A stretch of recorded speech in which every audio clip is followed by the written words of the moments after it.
The Fox 29 10 o'clock news starts now. We've got you covered. A homicide investigation continues. Tonight, a family friend of Ryan Rogers asked the public's help as police continue their investigation. Plus, relief at the gas pump, the governor's proposal that could help drivers save hundreds of dollars a year.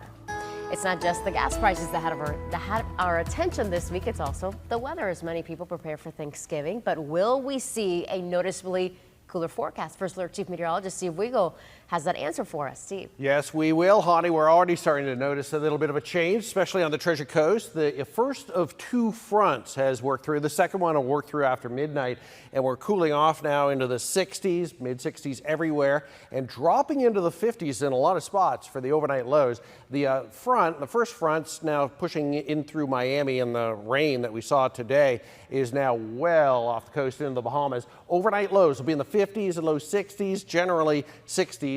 Just around 60 to 62 along the coastline. 50s everywhere late overnight across the Treasure Coast and around the lake. Some cooler weather, especially around Okeechobee at 52. Mid to high 50s along the southern and the eastern side of the lake. So 56 Treasure Coast, 61 in Palm Beach, but and those are not near records, not even close, but it will cool down and we are looking at less humidity. The breeze picks up though, especially Tuesday and Wednesday, and that's going to create some issues as far as beach going and boating. And we'll have more on that. And of course, Thanksgiving coming up. Steve, thank you. Tonight, investigators need your help to find out what happened to 14-year-old Ryan Rogers. His body was found last week near a busy road in Palm Beach Gardens. And now investigators say they are investigating the case as a homicide. Palm Beach Gardens police made the announcement over the weekend, but they're not releasing how he died. Ryan's body was found last Tuesday near the sidewalk on Central Boulevard, hours after his mom says he went for a bike ride and never returned home. Ryan was an avid soccer player and a freshman at Dwyer High School. Tomorrow, friends and family will gather for a celebration of life in North Palm Beach. It's really going to be a party. We're going to have pizza and ice cream, and they're building a soccer goal, and I mean, it's really about all of the things he loved. It's meant to be about celebrating the person that he was and the person that he would have been. The police tell us they need more tips and leads in this case. Anyone that may have seen something or who may have information is urged to call Palm Beach Gardens police.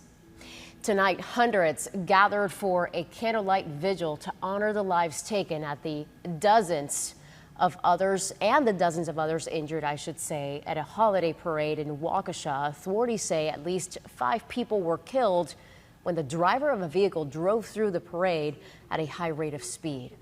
Officers have identified the driver as 39-year-old Daryl Brooks.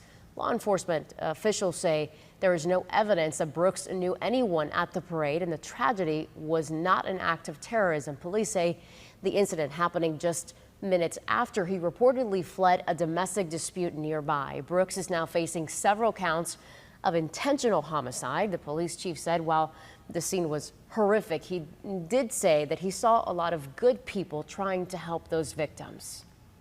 Minutes after the incident occurred,